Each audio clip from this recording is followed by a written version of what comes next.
The Florida's Women in Energy Leadership Forum was launched to inform, inspire, motivate diverse talent to join the energy workforce by intentional recognition of current female energy leaders who contribute to growing Florida's economy and the purposeful sharing of their professional journeys. We are creating opportunity.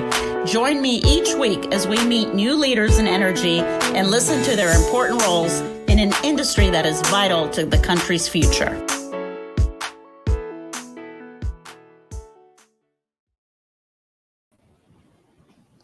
Jacob, welcome. Welcome, viewers, to this week's show. I'm thrilled to be able to introduce Jacob Williams, who's the CEO of the Florida Municipal Power Agency. Jacob's going to tell you all about FMPA, but suffice it to say, 31 municipal members, Jacob? Yes, yeah. We have 31 municipal members that are city-owned electric utilities. Those cities run from up in Tallahassee and Havana in the northwest over to Jacksonville Beach in the northeast, all the way down to Key West, Homestead in the south, and throughout Central Florida, be it Kissimmee, or Orlando, places like that. Altogether, those 31 cities serve 2.6 million Floridians with electricity, to about 12% of the electricity supply, and we're pleased to help assist in providing electricity to all of them. You know, Jacob, one of the reasons I created the Florida's Women in Energy Leadership Forum, as you know, was to try to inform, inspire, and motivate the next generation of talent to come into the energy industry. And there have been value adds in this whole process. And one of the things that immediately came to my attention is just how some Floridians don't understand that we do have not just private companies in the energy space, but municipal providers and co-ops. And this general feeling was the second thing I realized, that the municipals and the co-ops have the perception from the customer that you are community-based. And I know that's an issue near and dear to your heart, because I've heard you speak with regard to your community engagement. Do you want to elaborate on that a little bit? Sure. I mean, when you think about municipals and co-ops, kind of have the same philosophy. Our shareholder stakeholders are the end customers. They're the cities. So everything we do is for the customer. If we lower cost, the customers directly benefit. There's nothing we do to try to build rate base so that we can earn for our shareholder. The shareholder is still the customer of that city. And so as a result, I have 31 board members. There are 31 cities. You know, it's not unusual for me to be in 3 or 4 cities a month at city council meetings, directly hearing from the city council people, meeting from them, you know, helping to meet their needs. And each of them have different needs, and you're working to try to do. But that direct connection is critical. And coming down to Florida 4 years ago, you start to learn the different flavors in Florida, how diverse each of the cities is. And, you know, Lila, you know that better than I. And it's been quite fun, and you get to know them, and each one has a different thing they'd like to see, and you work with each of them to try to help them. Absolutely. So pre-show, you and I were talking about the Florida's Women in Energy Leadership Forum, the annual forum we just completed last week. And I just want to really acknowledge your work in that regard. Jacob, you were one of the early sponsors of the forum. You're a sponsor of this program. And most importantly, you serve as a champion to so many people. And we had an opportunity earlier in the year, just 3 or 4 shows ago, to meet Linda Howard, your CFO. And I'll tell you, Jacob, I'm beginning to understand why you sponsor things like this. You really are a champion of putting your best foot forward, and you recognize that people are a critical component of that. Why? Tell me, like, what makes you tick, Jacob? What is all that about? Well, I mean, even coming here 4 years ago, I came down here and had the opportunity to come here. And part of it is to say, in the last 10 or 15 years of a career, what do you want to do, and where can you add value, and where do you know it's lasting value? And again, I had peers of mine, friends of mine who were good friends who were the head of joint action agencies in other parts of the country. And they said, you have the mentality to want to help your customers and help help all of them and lower costs and do those things, that you'd be great in leading an effort down here. So I had the pleasure to come here. And part of it is, if we do well, 2.6 million people directly benefit, no doubt about it. And, for example, this year, we had the lowest cost we've had for our members since 2004. We essentially lowered costs by about $30 million over the year before. That's $30 million that the customers of Florida, that in 20 some odd cities, they're paying less for their electricity bill. That's the biggest gift we can give. We talk about charitable giving and all that. And sometimes I tell the team, we could write a check, but it isn't going to compare to what we do. If we do our jobs really well, we'll give millions more to them by just doing our jobs really well. Yes. And that's neat to wake up every day and know you're affecting everyday people, not the lobbyists, not the high paid, folks, but just everyday people, average income of $45,000 or $50,000, where energy bills really mean something. And it's great to wake up and think about that every day and say, that's our job to help them. Absolutely. So Jacob, we have our first question from a viewer, and it's, what's your role with regard to storm restoration? Good question. Because we are a wholesale provider of electricity, so we have power plants and we have contracts that provide. We don't operate the wire side of the business. Each of our cities has their own wire side that operates that. But we have the role of A, protecting to make sure our plants run and continue to provide electricity. But B, when a storm comes through and has some problems, we have some key team members on our team that can come in and can help assist some of the cities. They may have operations experience or engineering experience, and so they're behind the scenes. They're not the line people up, putting the wires back up and that. But quite often when the hurricanes come in, we'll have 6 or 8 people out working with our cities, helping them inventory lines that are down so that when the crews come through, they can do it. We had, in Irma, we had 2 or 3 people who were running city of Chattahoochee and Quincy. Their systems were basically wiped out. And so our people ended up being the warehouse people and running the warehouse people to rebuild the whole utility in a week, because they didn't have a warehouse. Whatever it takes. Yep. And that's kind of something. And we'll help out our cities. We've helped out Key West when the hurricane hit them. We'd have people down there helping out. So that's our role. Jacob, I'm going to date myself here, show my age, but years ago when I served on the Public Service Commission, I remember a not always so cordial relationship between the private companies and the municipal providers. And frankly, what I've really appreciated about you and Amy Zubeli, for that matter, at the Florida Municipal Electric Association is that you both, along with the private companies, recognize the commonalities that really help you all work together as a team with regard to hurricane response, storm restoration, and safety and reliability. I think you're all in that together.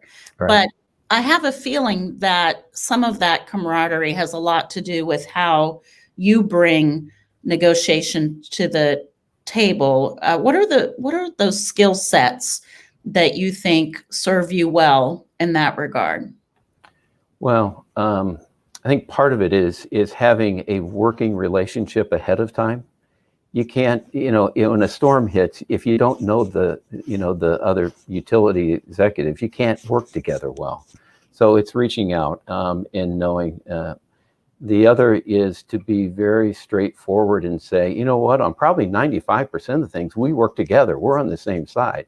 There's going to be a few issues where we differ, and we'll differ vigorously. But, so you pick up the phone and you have regular conversations with, whether it be, Eric or Catherine at Duke or, Lisa Johnson, several of us, we talk to each other just enough that we have a relationship. So if there's an issue you got to deal with, it's not the first time you've talked about things, and you find opportunities along the way. So don't be afraid to talk to each other. And because most issues are kind of in the same thing. We all got to provide electricity to our customers in Florida, and the hurricane doesn't know utility service area boundaries, right? You know, and issues that may go on in the legislature, they don't know those boundaries for the most part. And so we all have to work together. There's going to be a few issues where we have difference of opinions, and we can deal with those on the side. Absolutely. So let's go back to your board and the 31 municipal providers. There are challenges that obviously 2020 has brought to the table. Do you feel like the municipals have a harder time addressing challenges associated with COVID, for example? Let's start with COVID. You know, I don't know that they've had bigger challenges along the way. We've done an excellent job of all of them. Their people have stayed safe in that. In fact, I think sometimes because they're closer to the actual community and the customer, they could react more. And I'll give you one example. Early on, when we saw what was happening in early April, we looked out and we said, you know what? It looks like some people are going to lose their jobs. You know, things are going to be difficult, and price of electricity is going to matter. And we looked forward and said, we know our prices to many of you are going to be down quite a bit over the next 6 months. If you guys want to, you're in a position you could lower rates right now and then know the savings is coming over the next 6 months. And they made decisions literally within a week, two in particular, Mount Dora and Jacksonville Beach, and they lowered rates before anybody in the state did, and said for the next 2 months, you're going to have 15-20% lower prices for your electricity, because we're going to do something for our community. We know prices are going to be lower. So they did a good job in that respect. I think each of them had their own plans to manage what was best in their community.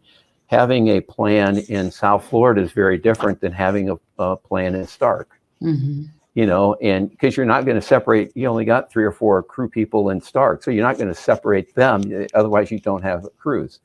A Kissimmee could say, hey, we'll separate our crews and we'll meet at 5 different substations and start the day and rotate in and out. So they could do different things depending on their community and how big or small. And as a whole, they've done extremely well. They've continued to function, and so we've been quite happy with the performance there. I remember those headlines, Jacob, when both Mount Dora and JEA announced, and in many ways they led by example. Yeah. Frankly, so I remember that. Jacob, we've got another question from the audience. Do you have a program to accept interns? We have certain positions that we regularly have interns for. That we've set up. One is in actually our PR area, that every semester we have a PR intern, usually comes out at UCF, could come out of other places. We also have an intern in our engineering area, so someone who's in electrical or one of the forms of engineering. So we do have a couple positions that we have regular interns for. Great. So you ready to get personal, my friend? Shoot, go right ahead. I told you. That's you okay. Like to get right, because we use our personal stories to inspire and motivate, right? So you and I spoke almost immediately after the killing of George Floyd, as I recall, because you wrote about it. It touched you in a very personal way. Mm-hmm. Let's talk about that. What inspired you to take a quick leadership position in that regard, Jacob? Well, I don't know how far that deep you want to go in that. I mean, obviously, Lila, you know a bit of my family. You know my wife, Sid Charisse, who's African American, and we have the color of the rainbow family. If you look at our family, if you'd see pictures of, and so. And both of us have lived unique lives growing up, blessed lives, to where we've been at times the outsiders in our various backgrounds growing up. Sid Charisse was the first African American through a suburban St. Louis school district, start to finish. She's had all the issues that you might find in those areas. And we're well aware of things that go, the issues that went on. She dealt with it in college as well. At the same time, I was blessed to be in a school that was diverse in high school. And then I ran on the track and cross country team where all of a sudden the ratios were flipped exactly opposite for 3 hours in the afternoon every day for 4 or 5 or 8 years of my life. And you started to live in worlds where you could see different perspectives. So, that added up to, and we've been married for 32 years now. So with that as a background, when we saw what happened, we wanted to make sure that there was a statement made that, and our son had been driving while being black, stopped one time for driving while being black, coming back from college. And, we've seen these events happen before. And yet at the same time, we have tremendous respect for the police. We have tremendous respect to all our cities. I mean, I'm in a city every time and the chief of police is standing there, you get to know them all. Mm-hmm. And so, we wanted to make a statement that, what happened in that particular case was absolutely wrong. 99 point whatever percent were all horrified by what happened in this country. And yet we needed to take that emotion and that concern, but also support the infrastructure in place, the law enforcement, and say that we know that it's not most. And how do we reconcile and go forward? Because just being mad isn't enough.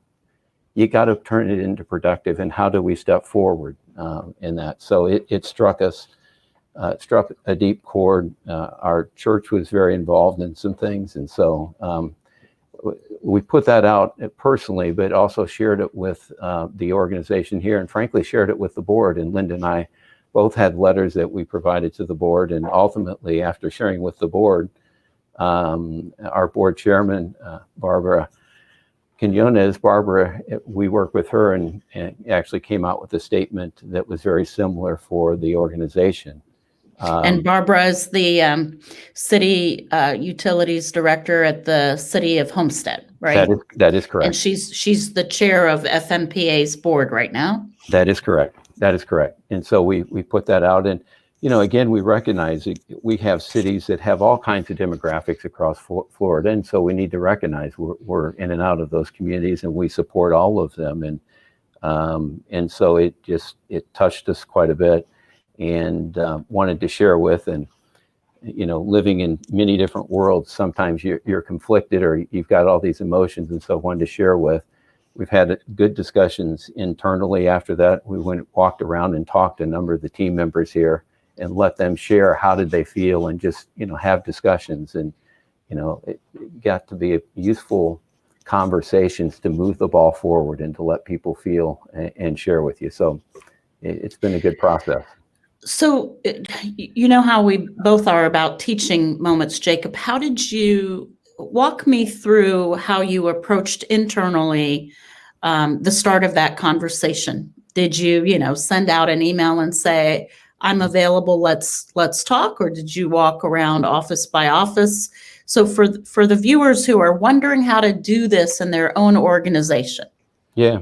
Where to start? Where it started was dealing with it myself and with our own family. And once you're there, and I actually first posted it on Facebook and put it out on LinkedIn as well.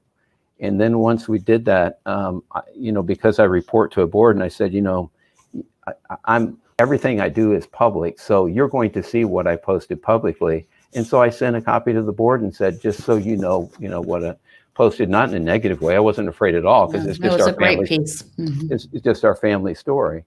And I shared it with the entire team and then said, anybody who'd like to talk about it, be happy to do that. And then like all of us as leaders in those events, make yourself available, walk around the building. Just walk around the different areas and talk to people. You don't have to ask them, you don't have to say, do you have any questions? Just, it'll come up. If somebody wants to share with you, it'll come up, That's right. Well, I think what you have with your team is that mutual respect and trust, right? Just the allowing people to be vulnerable and honest, and that there would be no repercussion, right? Right. I mean, I think that's an important message that you deliver. I have to tell, I've shared this with you privately. I'll share it publicly, that I've gotten to know several members of your FMPA team, your staff team, your employee members there, and they sing your praises. So I teased Jacob pre-show that I know he doesn't run the place, that he's surrounded himself by really great, smart people, and the consequence of that is they really think that they have a great leader in you. So congratulations on that leadership success. And it's hard to believe you've only been in Florida 4 years. Do you feel Right. like a Floridian, Jacob? We feel like Floridians. We still, I have elderly parents that we have to go back to the Midwest, but we feel very much Floridians. And I got to tell you, the freedom when we're here versus being in Illinois and told you you can't do anything. Yeah. We are really glad we're here. Good. So are you here to stay? Absolutely. And your wife is a physician, so she moved and adjusted to Florida, right? Yeah. In fact, she moved, and part of the thing of us coming here, she's a solo medical practitioner, which means she and I had the long talk, and she said, I'll terminate my business in Florida or in St. Louis and restart a solo medical practice down here. And those of you who know medicine, that's not easy at all. And yet she said, I'll follow you wherever. And so we've been blessed to do that, and she enjoys it here. That's great, Jacob. So we've got another question, and I'm assuming it's from a student. The question is, what advice would you give for someone who is interested in entering the energy industry? So probably from a career perspective, where does someone start, Jacob, to get in your radar or any of your counterparts? Yeah, I mean, I think there are a number of ways into the energy industry. You can be in, the financial area, you can be in the engineering area, you can be in the PR area, you can be in the HR area, you can be in the legal area. There are doors in through each of those to get involved, or through the VOTEC, be it line workers or power plant operators. So all of those opportunities are out there. And then there are a number of utilities that are available. Some of them offer a lot of training early on. We don't hire many brand new people out of college because we're such a small organization. We've got 70 direct employees and another 70 team members who run the power plants. So most of our people are skilled. They've had 5 or 10 years of industry experience, but getting into the industry and understanding it is the first step, and then finding your way. I've had an electrical engineering background. I didn't engineer a thing in my life once I got out of school. And I'm still in the industry, but you understood the industry well enough. And Lila, that in the legal side, sometimes you start there and you keep moving from there, right? Mm-hmm. Yeah, it's interesting. I don't know the last time I really practiced law. You're right. Sort of which I'm sure, God rest their soul, my parents would be horrified, right? But it is. You become so specialized in a particular area. Jacob, with regard to municipals, though, one of the things that I always remind students, there are opportunities in government. So we ought not rule out working with a state agency, or in the case of this conversation, a municipal electric or gas provider. There are wonderful opportunities in that regard, equally rewarding, correct? Absolutely. And again, when you work for a municipal utility, especially if you got skills and background and have been trained a bit, you directly touch the customers, and you will get a feedback that is, you go to the city council meeting, if you do well and you've lowered rates, you're going to hear about it. And there's, again, I go back to, and, we raise money for this, that, and the other, and you just go, but if you do your job well, you're not just touching a few people, you're touching 1 million people, that you're giving them a gift that they're never going to thank you for it. Right. But, and if you wake up with that mindset, the other thing that you think about in Florida, Lila, and I'm remiss in not talking about it, Florida, because we use so much electricity per person, and because we use twice as much electricity in Florida as you do in California and New York, hot and humid, right? And so this industry is much more important here than it is even in California and New York, because, when the hurricane's done, everybody needs their air conditioners now, right? Right. And the other part is that Florida's we have a slightly lower average income than does the United States. In the municipal cities, we don't have the really high income cities. We have, kind of the middle of the road. And so there's about a third of the people of Florida who pay 10% of their disposable after-tax income to pay the electric bill. Mm-hmm. You want to talk about touching people. If you want to do something for people and feel like you have an impact, I can't think of a bigger industry to do that in than the electric side, because, you don't have 22 million people here without a lot of AC running all the time. Right. So Jacob, I'm going to put you on the spot and see if you remember this. I'm guessing you do, but I've watched one of your presentations to your, I guess it was last year's annual meeting, Okay. to your board, and you described what you just spoke about, as making a making a difference in one's life. Yeah. And difference. And making a difference in one's life. And we'd asked, over the next year, will you make a difference in the lives of your community? And this year we had the follow-up to that. And everyone wasn't in the room because of COVID, but we had a number of people there and could resoundingly say the cities that all did things. When 23 of our 31 cities went out and lowered their bills for 2, 3, Right. 4 months, gave $63 million back to their customers. Right. It wasn't money they'd over-collected. It was money they knew was going to be, just to say, we know the community needs help, and they could do that. They didn't have to go to the PSC for a big hearing or anything. The city council could make the decision, and they did it.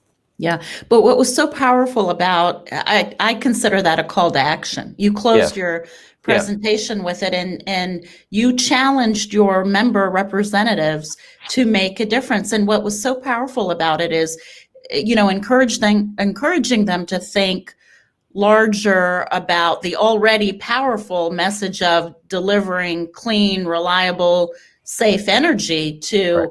what can we do with the community. And just the fact that you were able to bridge the importance of it and kind of give that perspective again, I thought was very powerful. And it's good that I've heard the end of the story, which is people were able to come back and report. They did. I'll tell you a story that one of the first city council meeting, when I got down here, the first city council meeting I went to was in Fort Pierce. And we were telling the story, and part of it was to say, we recognize how important the price of electricity is. And councilman down there, he stopped me in the middle of this, and he looked and he said, you're the first person I've heard that understands what you all do affects everybody's lives here. That's right. And that message resonated in, a very diverse city council. And he just stopped me and said, hey, if you can do that, and that message has been ringing true ever since. Yeah. Jacob, that's such a powerful message that's really where I want to end. And look, wow, what a message from the top, making a difference. I appreciate you, appreciate your leadership. Thank you for becoming a Floridian and really leading by example, Jacob. Thanks for being with us. All right, Lila, and thanks for what you do in creating opportunities for those in energy, especially women in energy. There's so many opportunities for women in energy. And as you know, we've got a team full of great team members, including a bunch of women in our leadership team. So yeah, absolutely. So that tell you what to do every day, and you're listening very well, very effectively. All right. So, thank you. Thank you very much. Okay. Bye-bye. Bye-bye.